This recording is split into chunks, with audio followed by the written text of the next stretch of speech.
ब्रह्मानन्दविरचितं श्रीगोविन्दाष्टकं सम्पूर्णम्।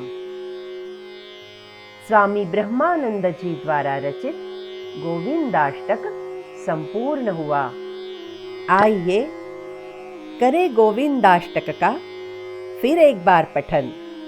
चिदानंदाकारं श्रुतिसरससारं समरसं निराधाराधारं भवजलधिपारं परगुणम् रमाग्रीवाहारं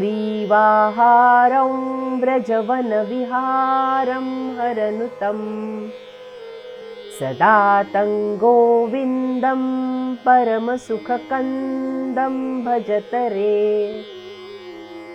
महाम्भोधिस्थानं स्थिरचरनिदानन्दिविजपम् सुधाधारापानं